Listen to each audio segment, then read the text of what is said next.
Hi, my name's Mary, and I'm an alcoholic. My sobriety date is August 11, 2004. I have a sponsor, and thank you. Didn't do it on my own, though.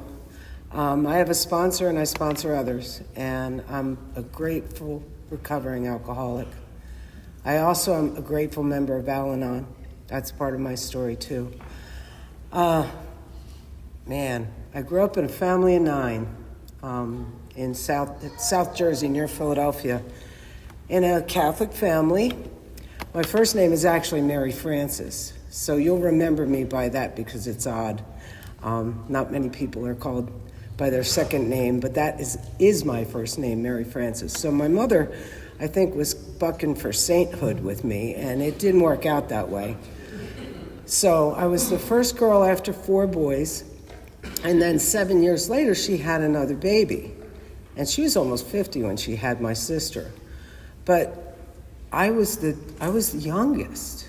So I had all the attention, and everybody fussed over me when I was little.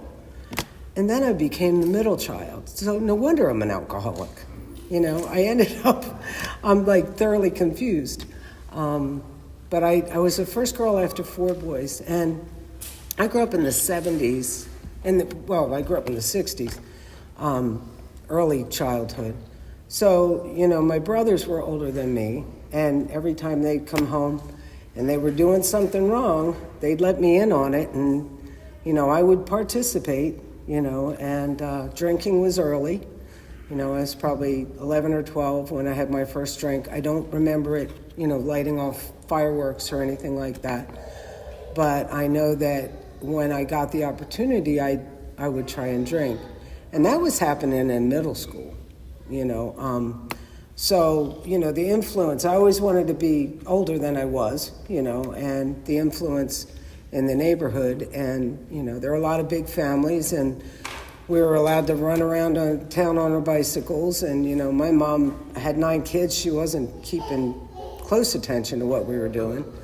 So, I wanted to hang with the big kids, so I started doing big kid things. And, when I was in middle school, it was when I got a chance, and we'd sneak around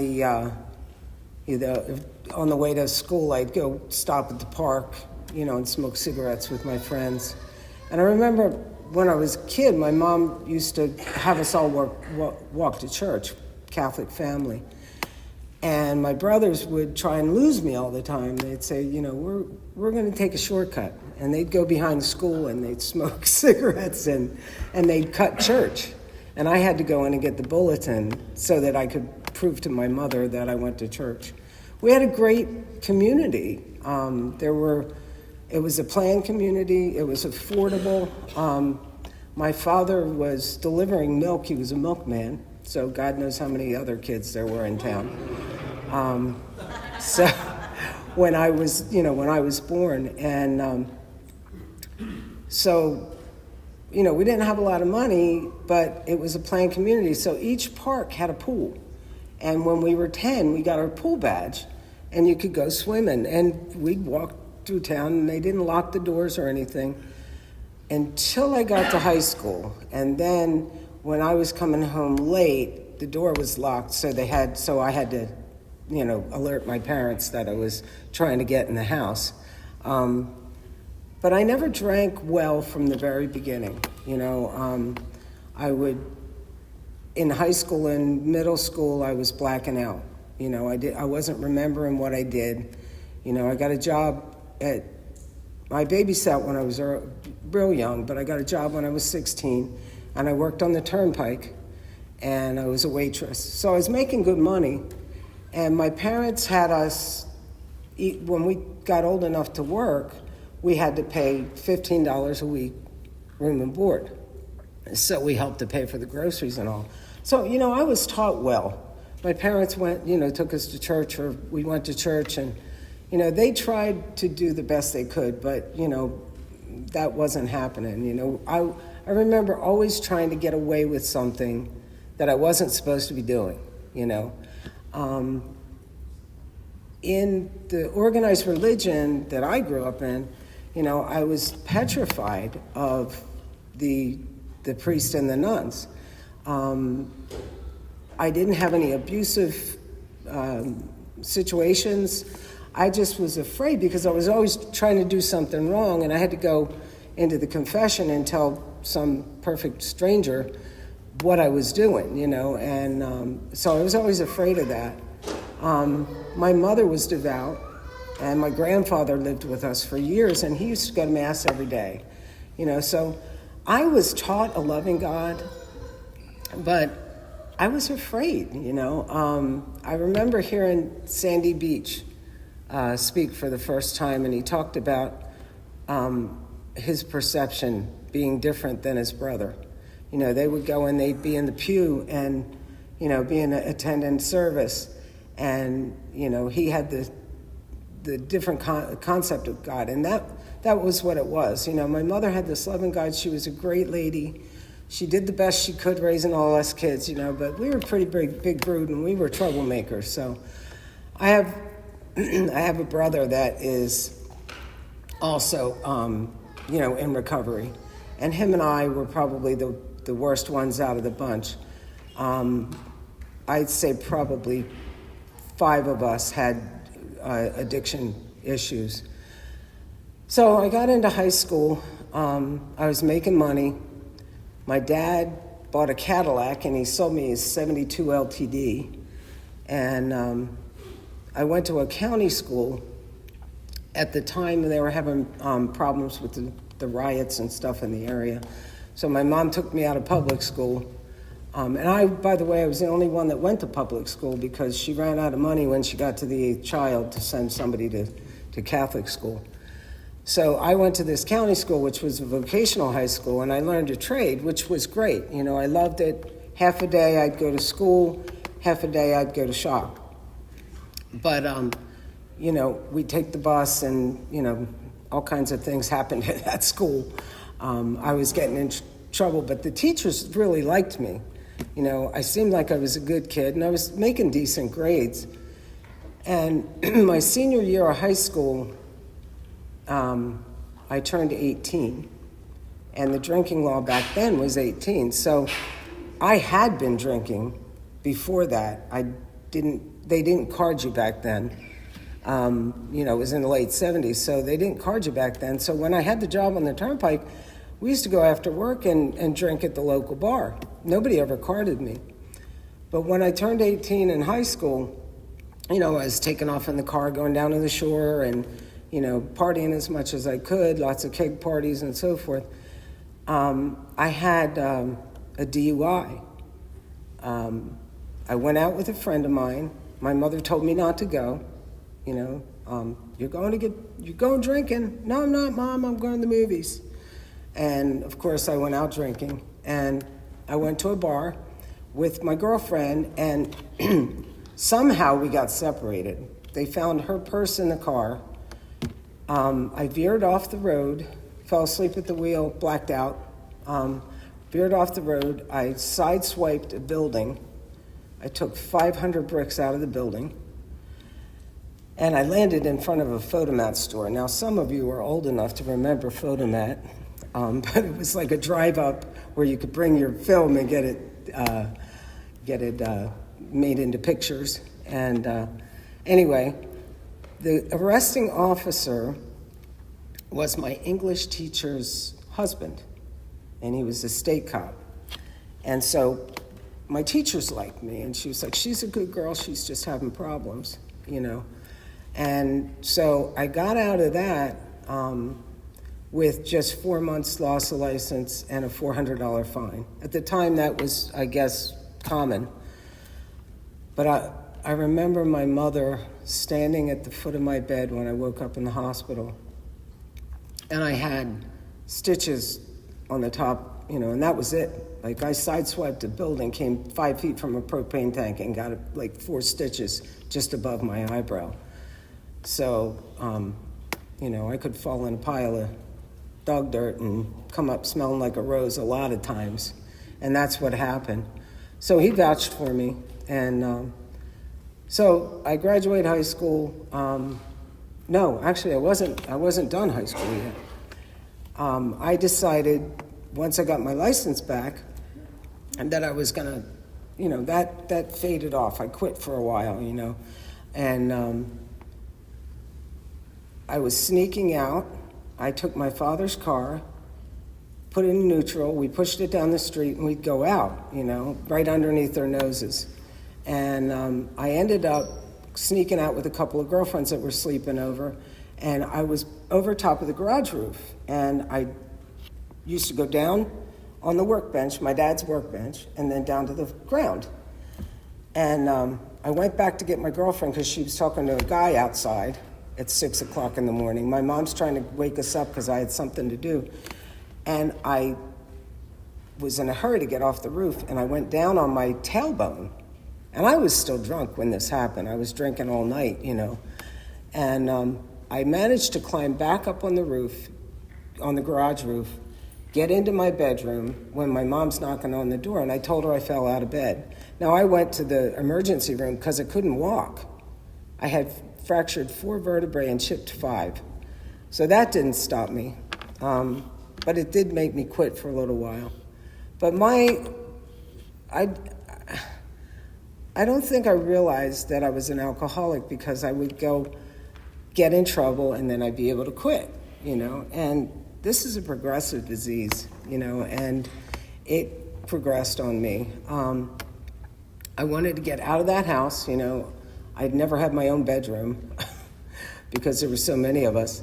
And my brother was in the Navy with a fellow that he introduced me to. And, I fell in love, I guess. I don't know, I was 19, whether love is what I fell in. But I fell into something.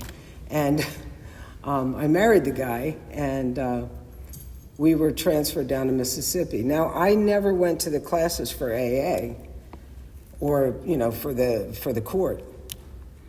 It kind of slipped my mind. I didn't do it on purpose. I just didn't. So when I went to get my driver's license in Mississippi, I had, they said, your license is, in jeopardy here. You need to go to this class. So I went to the class, and I was in the deep South, and there was a bunch of old men, and I didn't belong there. I knew I didn't.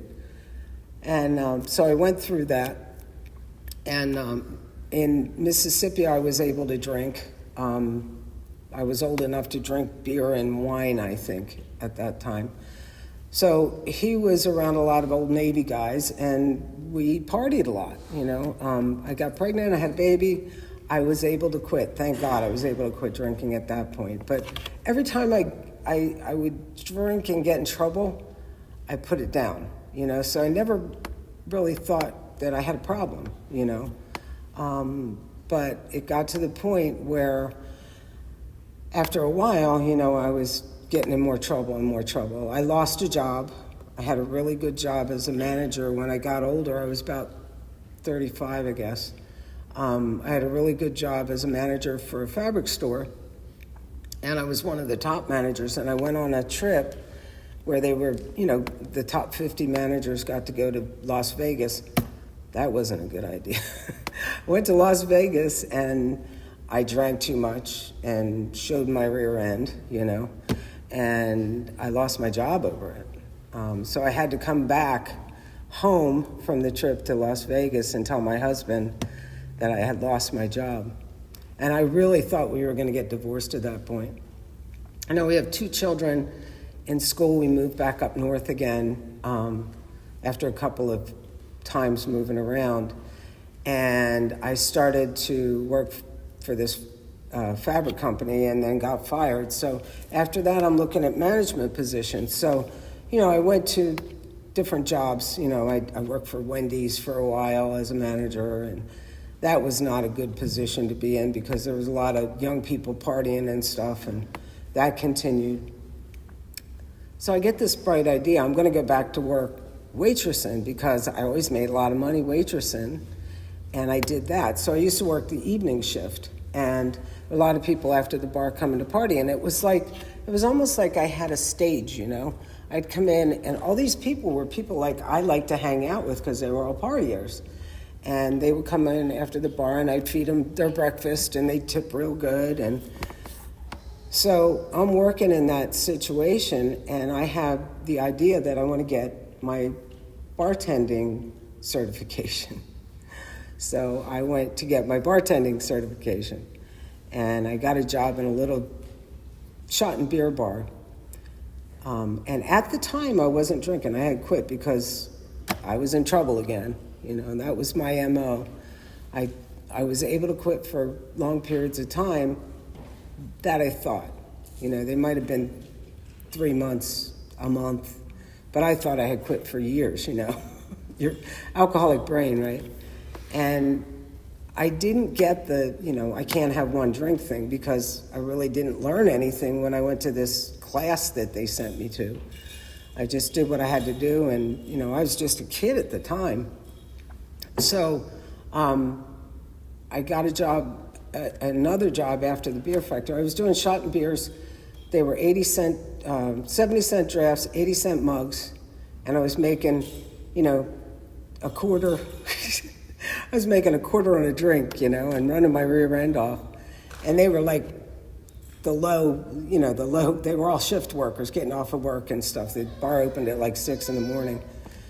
And I got a job at another bar that was like lunch and after work. And while I'm in that bar, there was a real estate agent that came in. And my husband was working in the IT field. So he was making pretty good money, but he was working a lot of hours. And this guy came in and he knew how to work me. And he said, I've got this opportunity that I want to show you. And it was a bar and restaurant with apartments above the bar and restaurant. So I always loved music, and I thought, this is my dream. I'm going to buy this bar and restaurant, and we're going to have music. And I went home and I told my husband, I was so excited about it, and we had a little bit of money, to get started. We had a property that we did a reverse mortgage on, and we got into this debt. And the building was falling down. There were 4 apartments above. It was in a town that had probably 25 liquor licenses in a square mile, and I was going to buy this restaurant and bar, and then we were going to have live music, okay? So we go in there, the roof's leaking, the apartments are a wreck, we couldn't get the one girl out of there, the other guy's dealing drugs out of there. There was a vet that overdosed. He overdosed on drugs and died while I was running this restaurant. So it was not a good situation to begin with. And I had no idea, and neither did my husband, how to run a restaurant, let alone a bar. So we were open for 2 years. The first year, we ate up all our money. The second year, we ate up all our credit. And the only thing good that came out of that bar was when we closed the doors. My husband's alcoholic as well. I'm not breaking his anonymity, he breaks it all the time. Two alcoholics running a bar. So, after the 2 years, the doors closed because we ran out of money. We were $500,000 in debt. And they carried me out of there. I was in the office vomiting all over the place the last night I was in there. And when I was crazy because I was taking prescription antidepressants because I was depressed and having anxiety, and I was dumping alcohol on top of it, which is a liquid depressant. And I had some issues when I was a kid, so there was a little bit of PTSD, and I didn't know that I had it, but it reared its ugly head during the bad times in my alcoholism. So when I went to the ER like 2 days after we closed the doors, I was so crazy. He took me to the ER, and they sent me home because I wouldn't sit still enough to do a psych evaluation. I was freaking out. So a few days later, I went back in again, and I got into a mentally ill, dually addicted, mentally ill, program where I would go to, half a day anyway. I detoxed quickly, but I had issues with my mental illness. So there was depression, a lot of anxiety. So I was diagnosed with post-traumatic stress disorder with major anxiety and depression. And so I needed to be, medicated during the first year or so to take care of things. And the doctors put me on things that were non-narcotic, but I was like a zombie, So my first meeting with Alcoholics Anonymous, I went in, and I remember a girl that was working for me at the time, she was one of the waitresses in the restaurant, had said, I'll go to the meeting with you. And I said, no, I got to do this on my own. And I had no idea that I didn't have to do this on my own. So when I walked up to the door, there were a couple of guys. And by the way, I was very impressed with, I had 15 people greet me when I walked in the door. And that is amazing. This is an amazing group, and I'm totally impressed. So I feel very welcome and very, very much wanted here. So I think that's great. And that's why you have newcomers. That's why you have newcomers. So anyway, the guy that greeted me at the door, he asked me if I was there for the Athletic Association. I had no idea what he was talking about. And he said, well, fix you a cup of coffee. There were 3 meetings going on. One was a newcomers meeting, one was an open discussion meeting, and the other one was the old timers in the 12 and 12 that were, over the top intelligent. Looking back at it, I think, gosh, there wasn't a whole lot of unity because there was too much going on in the meeting. I can see that now, but I don't want to be one of those old timers that forgets about what it's like. But I went up to the newcomers meeting, and they were doing the first step, and there was a girl that was sharing, and I had nothing in common with her. She had been to jail. I hadn't been to jail yet. She piercings, and she was single, and she didn't have any kids, and she didn't have the life experience that I had. So, but I identified with the way she felt. I knew what it felt like to hate myself and to not be able to put down the booze, and anyway, I kept coming. You had me at hello. I knew I belonged here.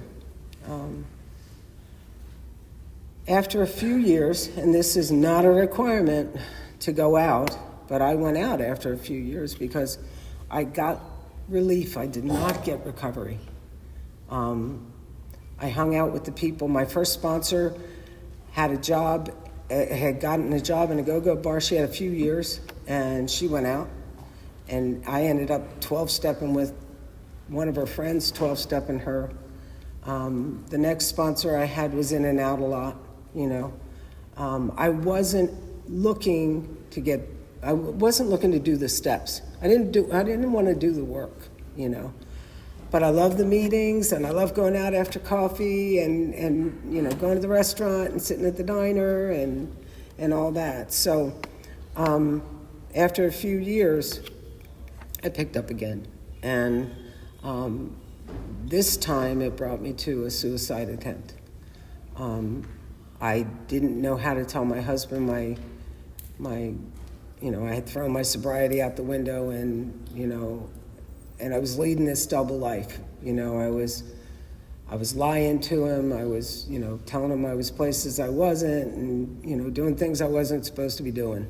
And, and that was, because I didn't take the time to work the program. I felt like, I knew I belonged here.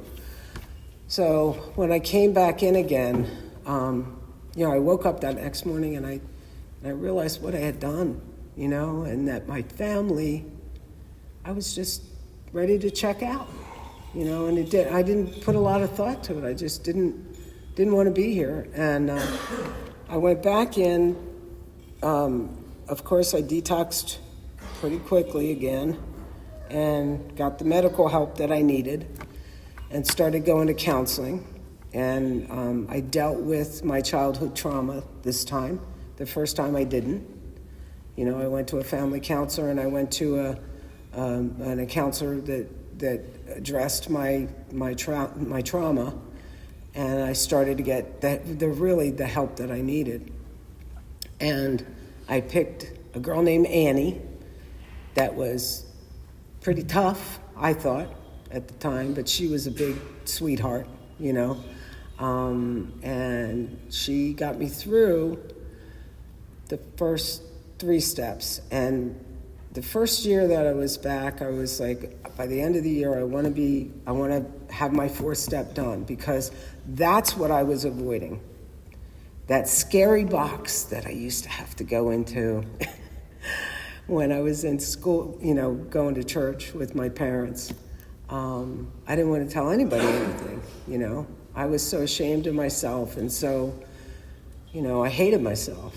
And, I knew that was what I hadn't done. I hadn't really gotten my feet into AA. One of the first meetings I went to when I came back in again, I was on the psych unit for a couple of weeks.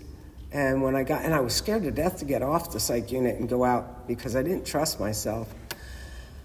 But I met an old timer that had about 50 years, and he said, you need to find out what the inside of the kitchen looks like and hang around, and get in the boat, And so I did, and Annie took me through those first 3 steps, and on the 4th step, I was getting ready. I had finished writing my 4th step, and I was getting ready to share it with her, and I didn't feel comfortable with sharing it with her for some reason. She didn't have a lot in common with me, but she was great. She loved me until I could love myself. And I met this woman that spoke at my home group meeting, and I knew instantly that she was the one that I wanted to share my story with. So when Annie had about 6 years sober, and so I told her that I wanted to share my 5th step with somebody else, and she kind of took it personally, but we ended up making amends to each other later on, and she understood that it was what I needed to do. I didn't feel comfortable, and they tell you in the literature that you need to feel comfortable with the person that you're sharing this with. So I identified with this other girl, and I did that, and she became my sponsor.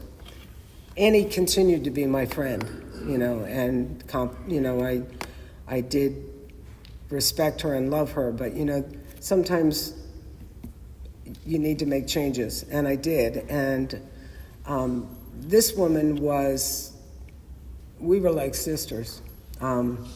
She worked the 12 steps with me, side by side, and I got that relief. After I shared my story with her, she lived on a golf course, and there was a lake behind the golf course. And I had my telephone, it was a flip phone back then, and it had all my numbers that I didn't get rid of. They still were on my phone. And the ones that get me in trouble, you know what I'm talking about, right, guys? And I took that phone and I chucked it in the lake. She said, think about, is there anything you left out? And I walked around the lake, and I had the dog, her puppy, with me, and I was walking the dog around the lake, and I knew that I wanted to be the woman that God intended me to be at that point. And I was, in sobriety before, and even in the beginning, I was doing things that were alcoholic, so I needed to become willing to make that change. So I call that my step 6 moment, that I was ready to work on my defects of character. And, that made a big difference, that list of people that I put down, I started to make an amends to the people on my list, and it wasn't so bad, you know. She helped direct me, and the biggest one that I needed to make was to my family, you know, and that was a living amends. You know, I had to be trustworthy. I had to, you know, be present. You know, I had to stick with the program, and that was my amends to myself, was to get sober and stay sober and work the program of Alcoholics Anonymous. And anyway, this woman that sponsored me, I started to go to work for her. I was doing cleaning houses because I couldn't do much more than toilets when I got sober this last time. And I was cleaning houses, and she had me do her house, and she said, you know, I could use somebody to run the kids back and forth to school. So I started being kind of like a housekeeper for her part-time. I went to work for her. And I had a job in the afternoon. I was taking care of an elderly couple. And she offered me to come down to Florida with her. And my husband, at that time, was tired of the IT. You know, he was working too many hours and so forth. And he was like, yeah, let's go. You know, he was doing some handiwork for her too. So she hired us as a couple, and she had some properties that we worked on. And so we moved down to Apollo Beach in 2007. So I had a few years sober then, and I sponsored a couple of people. One of them bled out on a coffee table. One of the people that I sponsored in New Jersey had a vehicular suicide. So we don't all get that, you know. And I took things very personally because I thought it was my job. I should have been a better sponsor, you know. But you learn through the years that, you know, if they're not ready, they're just not ready. That I'm not that important, you know. So I came down here, and I really got connected. You know, I was afraid not to. And I remember went to a meeting in Sun City Center, and I raised my hand, and I said, I feel like I'm a newcomer, you know.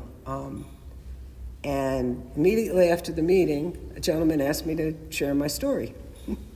So I shared my story, and they got to know me a little better. And that's what a home group's for, you know. My home group knows me. By the way, I belong to the Find Yourself group in Seminole, which is an older group, but we only have one night left after the COVID hit. So we do our 12 and 12 on Monday night at Oakhurst Methodist Church, and you're always welcome to join us. It's a great group of people. That's where I met my friend Nikki for the first time. So my AA sponsor went out. She never connected. Her husband got sick, and she put something in front of her sobriety, and she had probably 12 years. And this was the second time she had about 12 years and relapsed. And the relationship became toxic. And my husband's sponsor's wife was in Al-Anon. And I had gone and hung out with him, and I'm thinking, boy, if she can put up with him, that Al-Anon must be great, you know, because he was an angry old man, my husband's first sponsor down here. And so that was my first exposure to Al-Anon. So when my sponsor went out, I tried everything, you know, begging, pleading, bringing AA osmosis to her, and she was on her path. You know what I mean? And there was nothing I can do. And I felt powerless over the alcoholic in my life. And God sent me a sponsee. I was at a meeting one night, and she came in, and she was beating herself up. And, you know, I gave her a hug, and I told her to put the club down, you know. And her name's Heather. And I met her in Ruskin, and she belonged to Al-Anon, and she came to AA for her first meeting because she discovered in Al-Anon that she had a drinking problem. And I got to sponsor her through the steps. And I started to identify my addiction to people, you know. And So when things got really bad, I started going to Al-Anon, and I got help in the Al-Anon program. So, AKA enemy camp. a lot of people look at it like it's, but I'll tell you what, it wasn't about the drink for me anymore. It was about how I was acting and behaving.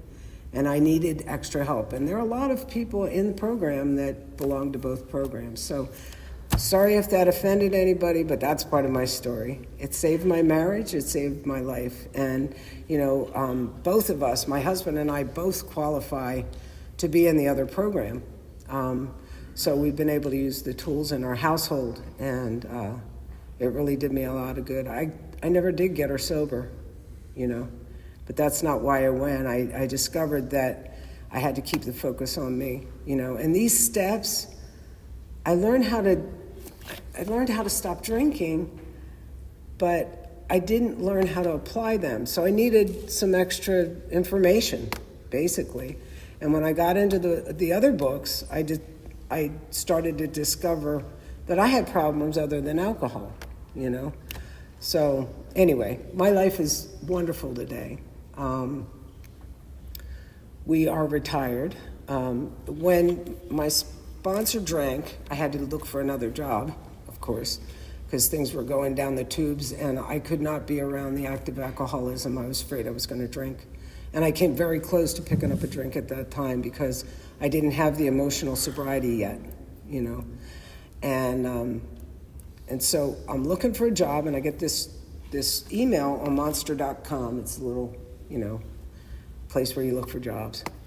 And they were looking for a couple to manage a building in Madeira Beach and do vacation rentals. Well, I had management experience. I had bookkeeping experience. My husband was very handy. He had worked on commercial properties for the couple that we worked for. And we went into interview. I said, this looks too good to be true. We didn't have a place to live either. We were going to move back up to New Jersey, God forbid. And we went to this, I talked to the guy on the phone probably an hour.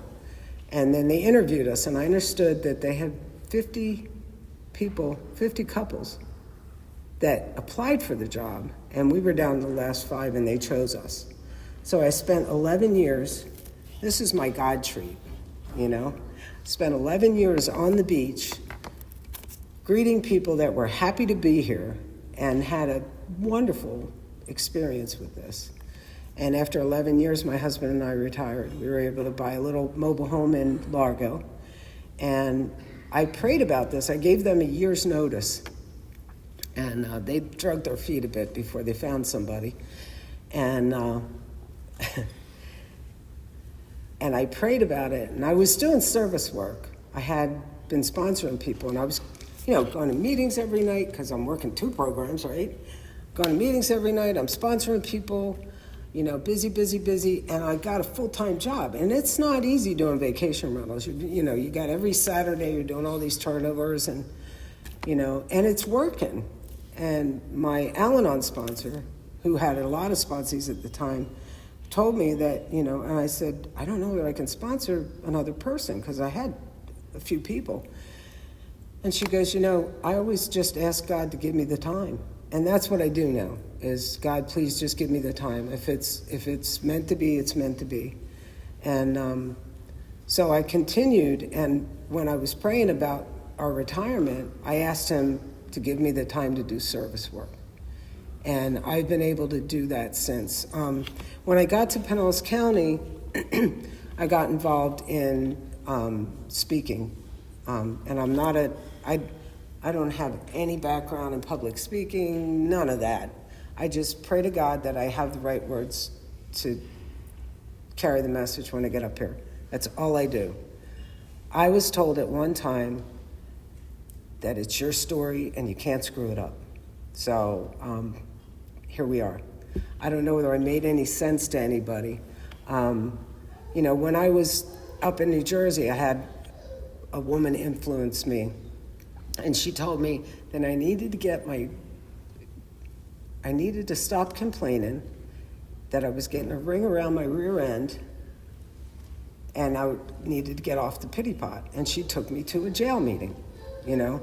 So that's how I was introduced to service. And it was get in the car. When I got sober up north, it was get in the car. Our home group in Jersey had a hospital commitment, so we went to the psych unit every Thursday night and talked to the people in the psych unit. And I had experience in the psych unit because I'd been in one.